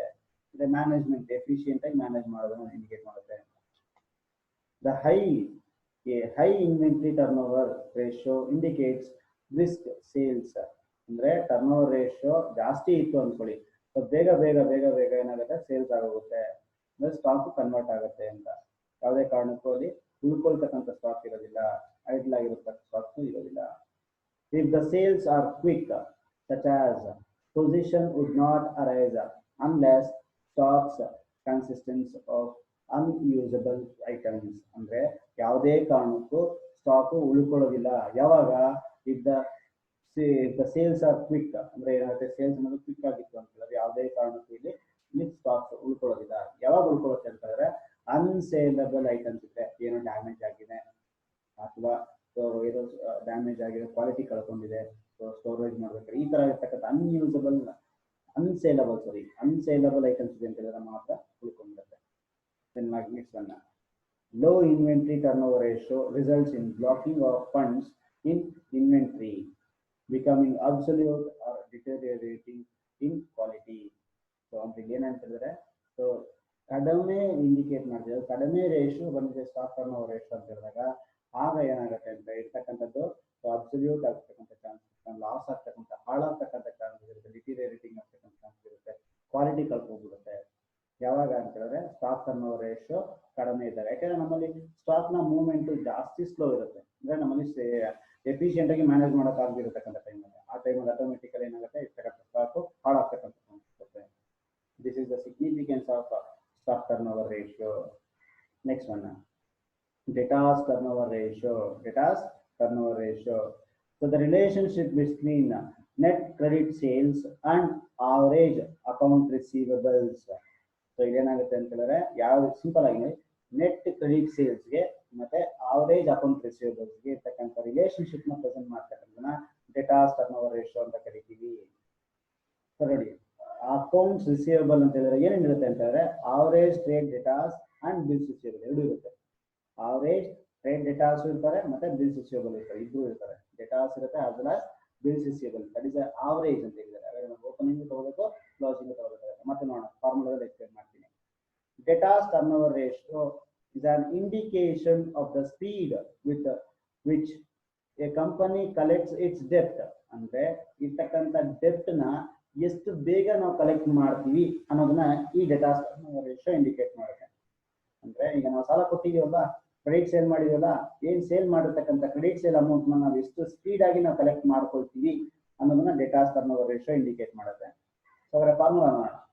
Data's turnover ratio is equals to net credit sales divided by average datas. As we discussed in a meaning, as the same thing. So ನೋಡಿ, the relationship between net credit sales and average accounts receivables ಅಂತ ಹೇಳಿದ್ರು. ಇಲ್ಲಿ average datas ಅಂತ ಹೇಳಿದ್ದಾರೆ ಅಷ್ಟೇ, ಅದು ಬಿಟ್ಟರೆ remaining difference ಏನಿಲ್ಲ. ಸೊ ಅವರ ನೋಡೋಣ ಈಗ. ಸೊ ಅದನ್ನ ಅವರ ನೆಟ್ ಕ್ರೆಡಿಟ್ ಸೇಲ್ಸ್ ನ ಫಾರ್ಮುಲಾ ಏನು, average datas ನ ಫಾರ್ಮುಲಾ ಏನು ನೋಡೋಣ ಈಗ.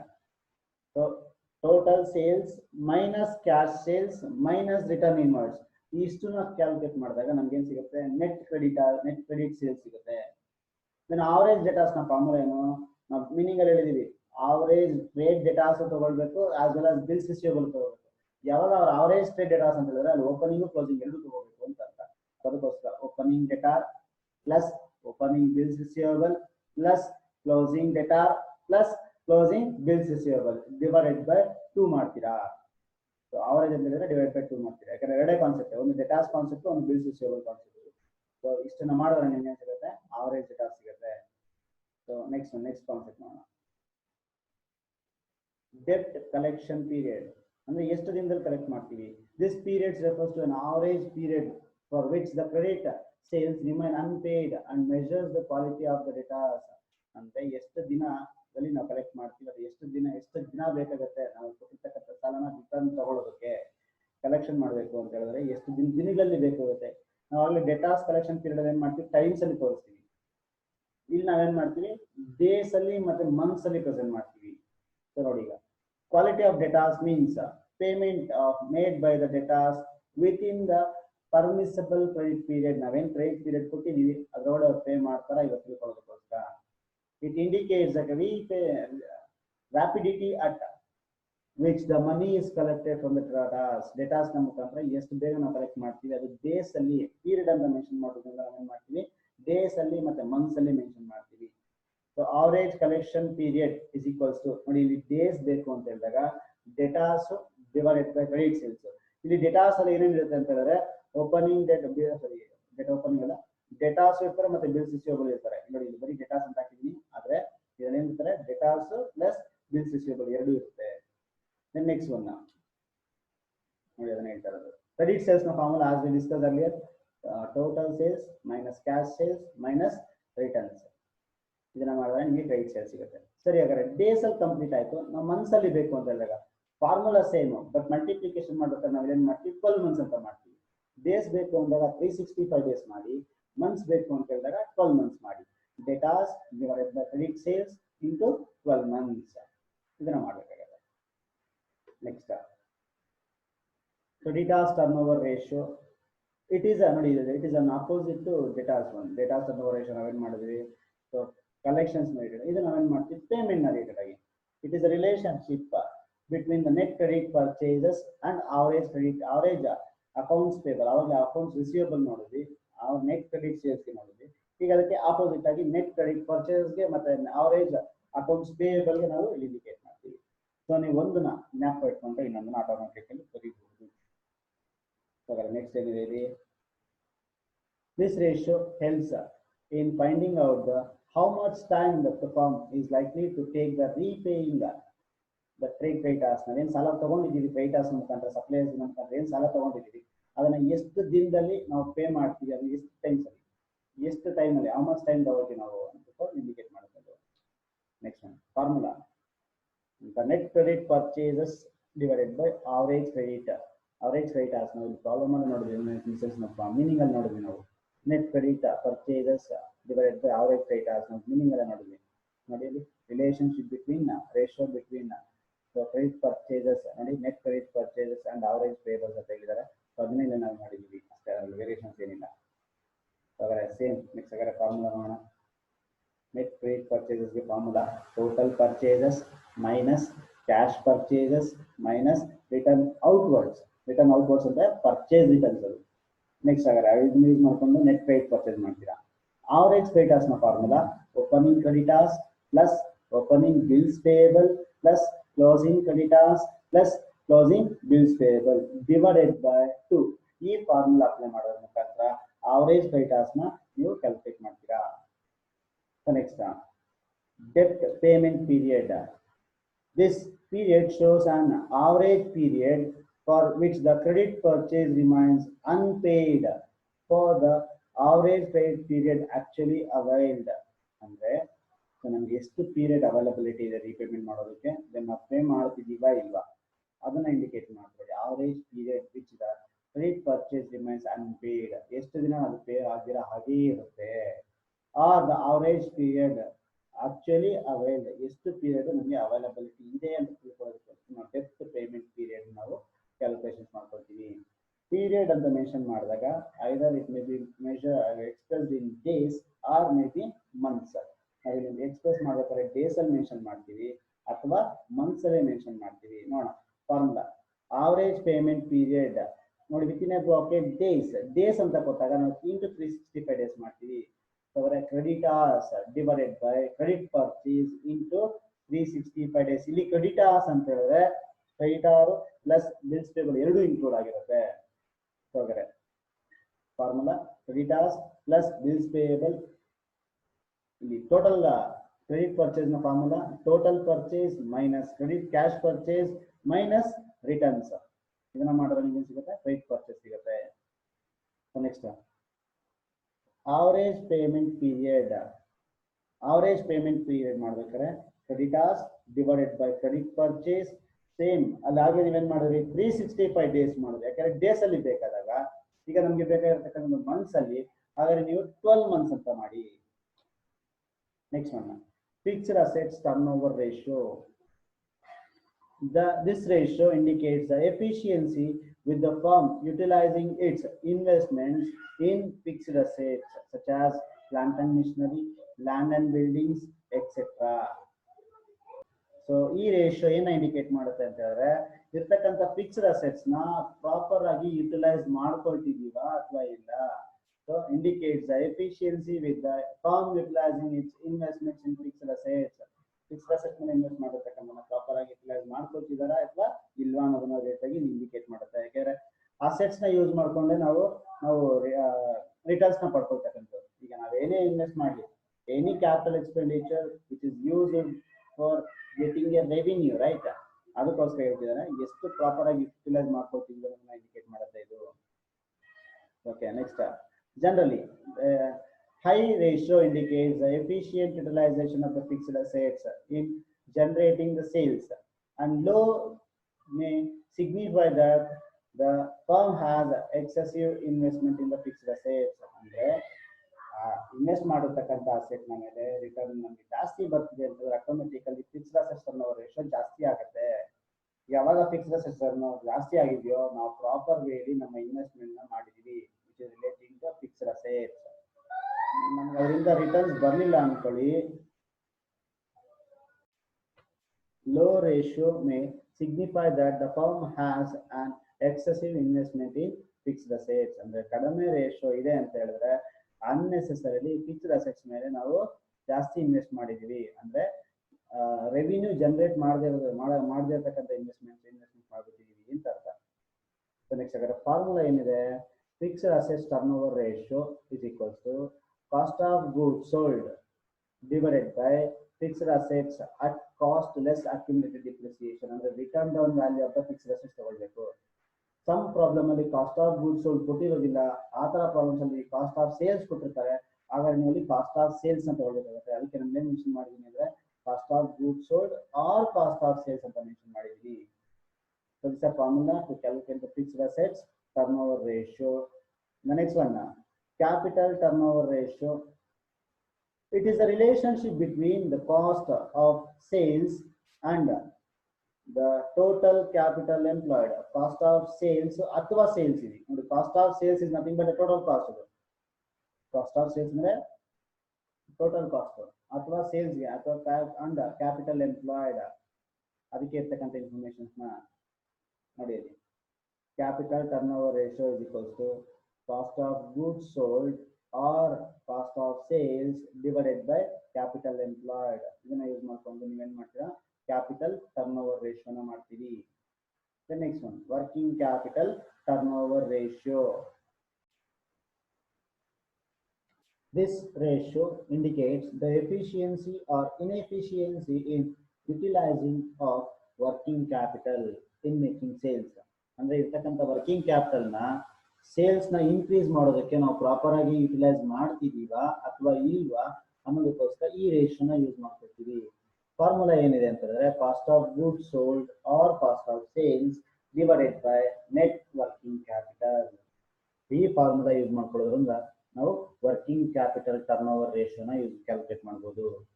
Next one, so fourth category in accounting ratio, that is the profitability ratio. The profitability ratios are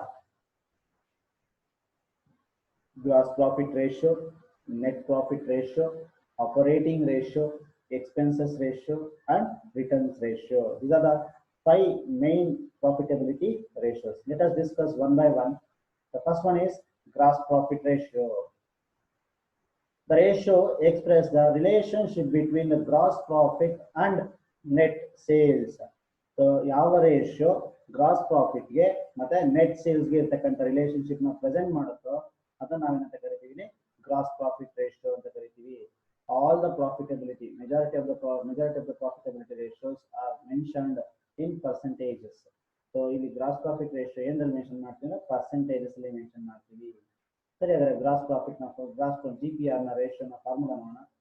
GPR gross profit ratio is equals to gross profit divided by net sales into 100. ಅದನ್ನ ಮಾಡೋದ್ರ ಮುಖಾಂತರ GPR ಆಗುತ್ತೆ. Then next one, NPR net profit ratio. It is the relationship between the net profit and net sales. So ಏನಾಗುತ್ತೆ ಅಂತಂದ್ರೆ net profit ಗೆ ಮತ್ತೆ net sales ಗೆ ಇರ್ತಕ್ಕಂಥ ರಿಲೇಶನ್ಶಿಪ್ ಪ್ರೆಸೆಂಟ್ ಮಾಡ್ತಕ್ಕಂಥದ್ದನ್ನ ನಾವೇನು ಕರಿತೀವಿ, ನೆಟ್ ಪ್ರಾಫಿಟ್ ರೇಷಿಯೋ ಅಂತ ಕರಿತೀವಿ. It is also expressed in percentages. Formula to calculate this: earnings after tax is nothing but net profit after tax divided by net sales into 100. ಇದನ್ನ ಮಾಡೋದ್ರ ಮುಖಾಂತರ ನಾವೇನ್ ಮಾಡ್ಬೋದು, NPR ನ ಕ್ಯಾಲ್ಕುಲೇಟ್ ಮಾಡ್ಬೋದು. Next one operating ratio.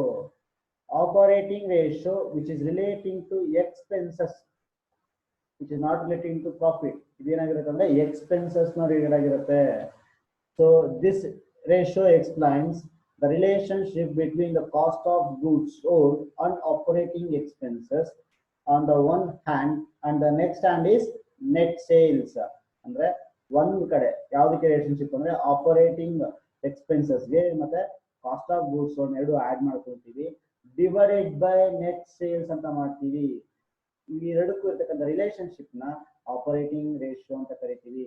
So ನಾನು already ಹೇಳಿದ್ದೀನಿ, it is relating to expenses, it is not relating to profit. ಇದೇನಾಗಿರುತ್ತೆ, ಎಕ್ಸ್ಪೆನ್ಸಸ್ ಗೆ ರಿಲೇಟ್ ಆಗಿರುತ್ತೆ. ನೋಡಿ, operating ratio is equals to total operating cost divided by operating revenue. ಸರಿ, ಹಾಗಾದ್ರೆ operating cost ಅಲ್ಲಿ ಏನೇನಿರುತ್ತೆ ನೋಡಿದ್ವಿ, ಕಾಸ್ಟ್ ಆಫ್ ಗೂಡ್ಸ್ ಸೋಲ್ಡ್ ಇರುತ್ತೆ ಮತ್ತೆ ಆಪರೇಟಿಂಗ್ ಎಕ್ಸ್ಪೆನ್ಸ್ ಇರುತ್ತೆ. ಮೀನಿಂಗ್ ಅಲ್ಲಿ ನೋಡಿದ್ವಿ, cost of goods sold and operating expenses on the one hand, ಒಂದು ಕಡೆ ಅವೆರಡು ಇರುತ್ತೆ, ಇನ್ನೊಂದು ಕಡೆ ನೆಟ್ ಸೇಲ್ಸ್ ಇರುತ್ತೆ. ಈ ಎರಡಕ್ಕೂ ರಿಲೇಶನ್ಶಿಪ್ ನಾವೆಂತ ಕರಿತೀವಿ, ಆಪರೇಟಿಂಗ್ ರೇಷಿಯೋ ಅಂತ ಕರಿತೀವಿ.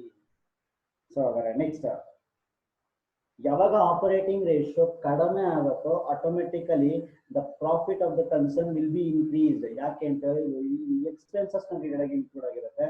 ಅದರ ಎಕ್ಸ್ಪೆನ್ಸಸ್ ಯಾವಾಗ ಕಡಿಮೆ ಆಗುತ್ತೋ ಅದರ ಪ್ರಾಫಿಟ್ ಆಟೋಮೆಟಿಕಲಿ ಜಾಸ್ತಿ ಆಗುತ್ತೆ. ಈ ಎಕ್ಸ್ಪೆನ್ಸಸ್ ಕಡಿಮೆ ಆಗ್ತಿದ್ಯಾ ಅಥವಾ ಈಗ ತಿಳ್ಕೊಳ್ಳೋದಕ್ಕೋಸ್ಕರ ಏನ್ ಮಾಡ್ತೀವಿ, ಆಪರೇಟಿಂಗ್ ರೇಷಿಯೋನ ಫಾಲೋ ಆಗ್ತೀವಿ. Next one now, expenses ratio. The ratio which presents the relationship that exists between the each item or group of expenses and the net sales. ಪ್ರತಿಯೊಂದು ಎಕ್ಸ್ಪೆನ್ಸಸ್ ಮತ್ತೆ ನೆಟ್ ಸೇಲ್ಸ್ ಗೆ ಇರ್ತಕ್ಕಂಥ ರಿಲೇಶನ್ಶಿಪ್ ನ express ಮಾಡ್ತಕ್ಕಂಥ ನಮಗೆ expenses ratio ಅಂತ ಕರಿತೀವಿ. So any expenses ನೀವು ಯಾವ್ದಾದ್ರು ಎಕ್ಸ್ಪೆನ್ಸ್ ಆಗಿರೋದು ಆ ಎಕ್ಸ್ಪೆನ್ಸಸ್ ನೀವು ತಗೊಂಡು ರೇಷಿಯೋ ಮಾಡಬಹುದು. ನಾವಿಲ್ಲಿ ಎಕ್ಸಾಂಪಲ್ ಆಗಿ ಒಂದು 3 ಎಕ್ಸಾಂಪಲ್ಸ್ ತಗೊಂಡಿದ್ದೀನಿ ratio. First one is cost of materials. ಅಂದ್ರೆ ಕಾಸ್ಟ್ ಆಫ್ ಮೆಟೀರಿಯಲ್ಸ್ ಕನ್ಸ್ಯೂಮ್ಡ್, ಎಷ್ಟು ಕನ್ಸ್ಯೂಮ್ ಮಾಡಿದೀವಿ, ಎಷ್ಟು ಟರ್ನ್ ಓವರ್ ಆಗಿದೆ, ಆ ಎಕ್ಸ್ಪೆನ್ಸಸ್ ನಮ್ಮ ನೆಟ್ ಸೇಲ್ಸ್ ರಿಲೇಟೆಡ್ ಆಗಿ ಎಷ್ಟು ಇನ್ಕಮ್ ಆಗುತ್ತೆ ಅಥವಾ ಎಷ್ಟು ರಿಲೇಷನ್ಸ್ ಇದೆ ಅಂತ ನೋಡೋಣ. Materials consume divided by net sales into 100 ನ ಮಾಡ್ತೀವಿ. So cost of goods sold net sales ಗೆ ಕಂಪೇರ್ ಮಾಡಿದಾಗ any of the expenses item ನಾವು ತಗೋಬಹುದು. So cost of goods sold expenses, materials consumed expenses. So ಇಲ್ಲಿ cost of goods sold divided by net sales into 100. So next one administrative expenses ratio ತಗೊಳ್ತಾಗ administrative expenses divided by net sales into 100 ಮಾಡಿ. So ಅವಾಗ suppose ನಿಮಗೆ ಬೇರೆ ಏನಾದ್ರು office expenses ಅನ್ಕೊಳ್ಳಿ, office expenses divided by net sales into 100 ಮಾಡಿ. Selling and distribution ಇತ್ತು ಅನ್ಕೊಳ್ಳಿ, selling and distribution expenses divided by net sales into 100. Any expenses which is have A relationship with net sales, ಯಾವ್ದಾದ್ರು expenses ಇರ್ಬೋದು ಅದನ್ನ net sales ಜೊತೆಗೆ compare ಮಾಡಿ ನಾವೇನ್ ಮಾಡ್ತೀವಿ, ಕ್ಯಾಲ್ಕುಲೇಷನ್ ಮಾಡ್ತೀವಿ. Next one returns ratio. Returns ratios are, ಇಲ್ಲಿ returns ratio ಎರಡು ತರ ರಿಟರ್ನ್ಸ್ ರೇಷಿಯೋ ಇದೆ. ಒಂದು ರಿಟರ್ನ್ ಆನ್ ಇನ್ವೆಸ್ಟ್ಮೆಂಟ್, ಇನ್ನೊಂದು ರಿಟರ್ನ್ ಆನ್ ಈಕ್ವಿಟಿ. ಈ 2 ಟೈಪ್ಸ್ ಆಫ್ ರಿಟರ್ನ್ಸ್ ರೇಷಿಯೋ ಬರುತ್ತೆ. ಒಂದು ರಿಟರ್ನ್ ಆನ್ ಇನ್ವೆಸ್ಟ್ಮೆಂಟ್, ಇನ್ನೊಂದು ರಿಟರ್ನ್ ಆನ್ ಈಕ್ವಿಟಿ. ಸೊ ನಾವು ಫಸ್ಟ್ ರಿಟರ್ನ್ ಆನ್ ಇನ್ವೆಸ್ಟ್ಮೆಂಟ್ ನ ಡಿಸ್ಕಸ್ ಮಾಡೋಣ. It is ascertained by comparing the profit earned and capital employed to earn it. ಅಂದ್ರೆ ನಾವೀಗ ಎಷ್ಟು ಪ್ರಾಫಿಟ್ ಬಂದಿದೆ ಮತ್ತೆ ಆ ಪ್ರಾಫಿಟ್ ನ ಅರ್ನ್ ಮಾಡಕ್ಕೆ ನಾವು ಎಷ್ಟು ಅಮೌಂಟ್ ಯೂಸ್ ಮಾಡ್ಕೊಂಡಿದೀವಿ. ಸೊ ಸಿಂಪಲ್ ಇವೆರಡಕ್ಕೂ ಇರ್ತಕ್ಕಂಥ ರಿಲೇಶನ್ಶಿಪ್ ನ ಮೆನ್ಷನ್ ಮಾಡ್ತಕ್ಕಂಥ ರಿಟರ್ನ್ ಆನ್ ಇನ್ವೆಸ್ಟ್ಮೆಂಟ್ ಅಂತ ಕರಿತೀವಿ. ನಮ್ಗೆ ಎಷ್ಟು ರಿಟರ್ನ್ ಬಂದಿದೆ, ದೆನ್ ನಾವು ಆ ರಿಟರ್ನ್ ನ ಪಡ್ಕೊಳ್ಳೋದಕ್ಕೋಸ್ಕರ ನಾವು ಎಷ್ಟು ಇನ್ವೆಸ್ಟ್ ಮಾಡಿದೀವಿ, ಇವೆರಡಕ್ಕೂ ರಿಲೇಶನ್ಶಿಪ್ ಮೆನ್ಷನ್ ಮಾಡ್ತಕ್ಕಂಥ ರಿಟರ್ನ್ ಆನ್ ಇನ್ವೆಸ್ಟ್ಮೆಂಟ್ ಅಂತ ಕರಿತೀವಿ. ಸೊ ಏನ್ ಇಂಡಿಕೇಟ್ ಮಾಡುತ್ತೆ ಅಂದ್ರೆ overall profitability position indicate ಮಾಡುತ್ತೆ, ಮೆಷರ್ ಮಾಡುತ್ತೆ ಇದು. Next one return on investment ನ ಫಾರ್ಮುಲಾ ಏನಿದೆ ಅಂತ ಹೇಳಿದ್ರೆ net profit before interest and tax divided by total capital employed into 100. ಈ ಫಾರ್ಮುಲಾನ ಅಪ್ಲೈ ಮಾಡೋದ್ರ ಮುಖಾಂತರ ರಿಟರ್ನ್ ಆನ್ ಇನ್ವೆಸ್ಟ್ಮೆಂಟ್ಸ್ ನ ಕ್ಯಾಲ್ಕುಲೇಟ್ ಮಾಡಬಹುದು. Next one return on investment ಆಯ್ತು. ನೆಕ್ಸ್ಟ್ ರಿಟರ್ನ್ ಆನ್ ಈಕ್ವಿಟಿ ನ ಕ್ಯಾಲ್ಕುಲೇಟ್ ಮಾಡೋಣ. Return on equity, so return on equity ಅಂತಾನು ಕರಿಬಹುದು, ರಿಟರ್ನ್ ಆನ್ ಶೇರ್ ಹೋಲ್ಡರ್ಸ್ ಅಂತ ಕರಿಬಹುದು, ರಿಟರ್ನ್ ಆನ್ ಪ್ರೊಪ್ರೈಟರೀಸ್ ಫಂಡ್ ಅಂತಾನು ಕರಿಬಹುದು. ನೋಡೋಣ ಮೀನಿಂಗ್ ಏನಿದೆ. The ratio shows the relationship between the net profit and owners equity. ಈ ರೇಷಿಯೋ ಏನ ಇಂಡಿಕೇಟ್ ಮಾಡುತ್ತೆ ಅಂತ ಹೇಳಿದ್ರೆ ನೆಟ್ ಪ್ರಾಫಿಟ್ ಗೆ ಮತ್ತೆ ಓನರ್ಸ್ ಈಕ್ವಿಟಿಗೆ ಇರತಕ್ಕಂತ ರಿಲೇಶನ್ಶಿಪ್ ನ ಪ್ರೆಸೆಂಟ್ ಮಾಡುತ್ತೆ. It indicates the extent of profits available to the equity shareholders. ಏನ ಇಂಡಿಕೇಟ್ ಮಾಡುತ್ತೆ ಅಂತ ಹೇಳಿದ್ರೆ ಎಷ್ಟು ಪ್ರಾಫಿಟ್ ಈಕ್ವಿಟಿ ಶೇರ್ ಹೋಲ್ಡರ್ಸ್ ಗೆ ಅವೈಲಬಲ್ ಇದೆ ಅಂತ ತೋರಿಸುತ್ತೆ. High ratio is high profit or dividends. So high ratio ಬಂದಿದೆ ಅಂತ ಹೇಳಿದ್ರೆ ಹೈ ಪ್ರಾಫಿಟ್ ಬರುತ್ತೆ ಮತ್ತೆ ಹೈ ಡಿವಿಡೆಂಡ್ಸ್ ಬರುತ್ತೆ. ಈ ಲೋ ಪ್ರಾಫಿಟ್ ಬಂತು ಅಂದ್ರೆ ಲೋ ಪ್ರಾಫಿಟ್ ಇತ್ತು, ಲೋ ರೇಷಿಯೋ ಇತ್ತು ಅಂತ ಹೇಳಿದ್ರೆ ಲೋ ಪ್ರಾಫಿಟ್ ಮತ್ತೆ ಲೋ ಡಿವಿಡೆಂಡ್ ಸಿಗುತ್ತೆ. So this is relating to your return on equity. Let us know the formula of this. So return on equity is equals to net profit after interest and tax and preference dividend. So net profit after interest irbeku ಮತ್ತೆ tax irbeku, then preference dividend ಆಗಿರಬೇಕು, divided by shareholders fund ಮಾಡಿದಾಗ ನಮಗೆ into 100 ಮಾಡ್ತೀವಿ, return on equity ಸಿಗುತ್ತೆ. ಇದನ್ನು ಸಹ percentage ಅಲ್ಲಿ mention ಮಾಡ್ತೀವಿ ನಾವು. ಸೊ ಅವರ ಲಾಸ್ಟ್ ಕ್ಯಾಟಗರಿನ ಡಿಸ್ಕಸ್ ಮಾಡೋಣ. ಈಗ ಅರ್ನಿಂಗ್ಸ್ ರೇಷಿಯೋಸ್ ನ ಕ್ಯಾಲ್ಕುಲೇಟ್ ಮಾಡೋಣ, ಡಿಸ್ಕಸ್ ಮಾಡೋಣ. Earning ratios are 4. mainly here we are having a 4. One is dividend payout ratio, price earnings ratio, dividend yield ratio, earning per share. So ಈ ನಾಲ್ಕು different main ratios ನ ನಾವು earnings ratios ನಾವು discuss ಮಾಡ್ತೀವಿ ಈಗ. The first one is dividend payout ratio. It indicates the percentage. It indicates the percentage of equity share earned distributed as a dividend to equity shareholders. ಏನು indicate ಮಾಡುತ್ತೆ ಅಂತಂದ್ರೆ percentage of equity share earning distributed, ಅಂದ್ರೆ ಎಷ್ಟು percentage of earnings ನ ನಾವು distribute ಮಾಡಿದೀವಿ as A dividend. ಯಾರಿಗೆ ಅಂದ್ರೆ ಈಕ್ವಿಟಿ ಶೇರ್ ಹೋಲ್ಡರ್ಸ್ಗೆ. ಡಿವಿಡೆಂಡ್ ಪೇ ಔಟ್ ರೇಷಿಯೋ ಅಂದ್ರೆ ಡಿವಿಡೆಂಡ್ ಎಷ್ಟು ಪೋರ್ಷನ್ಸ್ ಅಲ್ಲಿ ಎಷ್ಟು ಪರ್ಸೆಂಟೇಜ್ ಆಫ್ ಇಕ್ವಿಟಿ ಪ್ರಾಫಿಟ್ ನ ಅಥವಾ ಇಕ್ವಿಟಿ ಅರ್ನಿಂಗ್ಸ್ ನ ಡಿವಿಡೆಂಡ್ ಆಗಿ ಡಿಸ್ಟ್ರಿಬ್ಯೂಟ್ ಮಾಡಿದ್ದಾರೆ ಯಾರಿಗೆ ಅಂದ್ರೆ ಶೇರ್ ಹೋಲ್ಡರ್ಗೆ ಅದನ್ನ ಇಂಡಿಕೇಟ್ ಮಾಡ್ತಕ್ಕಂಥ ರೇಷಿಯೋಸ್ ನ ಇಲ್ಲಿ ಡಿವಿಡೆಂಡ್ ಪೇ ಔಟ್ ರೇಷಿಯೋ ಅಂತ ಕರಿತೀವಿ. It indicates the rate of dividend paid for each share. ಒಂದೊಂದು ಶೇರ್ಗೂ ಸಹ ಎಷ್ಟೆಷ್ಟು ನಾವು ಪೇ ಮಾಡ್ತೀವಿ ಅನ್ನೋದನ್ನ ಇಂಡಿಕೇಟ್ ಮಾಡುತ್ತೆ.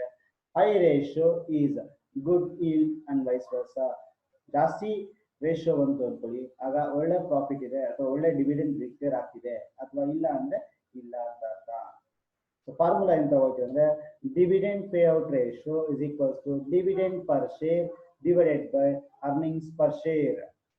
ಇದನ್ನ ಯೂಸ್ ಮಾಡಿಕೊಂಡು ನಾವು ಕ್ಯಾಲ್ಕುಲೇಟ್ ಮಾಡ್ತೀವಿ. ಅರ್ನಿಂಗ್ಸ್ ಪರ್ ಶೇರ್ ನಮ್ಮ ಫಾರ್ಮುಲಾ ನಮ್ಗೆ ಚೆನ್ನಾಗಿ ಗೊತ್ತು ಅನ್ಸುತ್ತೆ.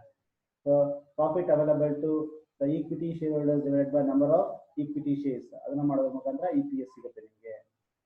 So next price earnings ratio. This is a market price of shares expressed as multiple of earnings per share. ಅಂದ್ರೆ ಮಾರ್ಕೆಟ್ ಪ್ರೈಸ್ ಶೇರ್ಸ್ ನ ಯಾವ್ದ್ರ ಮ್ಯಾನರಲ್ಲಿ ಎಕ್ಸ್ಪ್ರೆಸ್ ಮಾಡ್ತೀವಿ ಅಂದ್ರೆ EPS ನ ಮ್ಯಾನರಲ್ಲಿ ಎಕ್ಸ್ಪ್ರೆಸ್ ಮಾಡ್ತೀವಿ. It helps to decide the invest or not a company. ಅಂದ್ರೆ ನಮ್ಮ ಯಾರೋ ಒಂದು ಕಂಪನಿಯಲ್ಲಿ ಇನ್ವೆಸ್ಟ್ ಮಾಡಬೇಕಾ ಬೇಡವಾ ಅನ್ನೋದನ್ನ ಏನ್ ಮಾಡ್ತೀವಿ ಡಿಸಿಷನ್ ತಗೊಳ್ಳೋಕೆ ಹೆಲ್ಪ್ ಮಾಡುತ್ತೆ. So price earning ratio is equals to market price per equity share divided by EPS earnings per share. Next one dividend yield ratio. This ratio shows the relationship between the dividend per equity share and market price per share per equity share. ಏನು indicate ಮಾಡಿದ್ರೆ relationship between the dividend per equity share and market price per equity share. ಇವು dividend declarations ಮತ್ತೆ market ಇವೆರಡಕ್ಕೂ ಸಹ relationship ನ present ಮಾಡುತ್ತೆ. Indicate the rate of dividend paid for each share. ಎಷ್ಟು pay ಮಾಡ್ತಿದ್ದಾರೆ ರೇಟ್ ನ ಬೇಸಿಸ್ ಮೇಲೆ ಇಂಡಿಕೇಟ್ ಮಾಡುತ್ತೆ. High ratio, good yield and vice versa. Same dividend pay out ratio ನ ರೇಟ್ ಬಗ್ಗೆ ಇದೆ ಸ್ವಲ್ಪ. Then dividend yield ratio is equals to dividend per equity share divided by market price per share. Next one earnings per share. Earnings per share na tilkona. This ratio measures the earnings per equity share, that is measures the profitability of the firm on per share basis. ಅಂದ್ರೆ ನಮ್ಮ company ಒಂದು ಎಷ್ಟು earn ಮಾಡ್ತಿದೆ ಒಂದು share ನ basis ಮೇಲೆ, ಅಂದ್ರೆ ಒಂದು ಶೇರ್ಗೆ ಎಷ್ಟು ರಿಟರ್ನ್ ಆಗ್ತಿದೆ ಅದನ್ನ ಇಲ್ಲಿ ಕ್ಯಾಲ್ಕುಲೇಟ್ ಮಾಡ್ತೀವಿ. So formula net profit after tax minus preference dividend divided by number of equity shares. ಇದನ್ನ ಅಪ್ಲೈ ಮಾಡೋದ್ರ ಮುಖಾಂತರ ಅರ್ನಿಂಗ್ಸ್ ಪರ್ ಶೇರ್ಸ್ ನ ಕ್ಯಾಲ್ಕುಲೇಟ್ ಮಾಡಬಹುದು.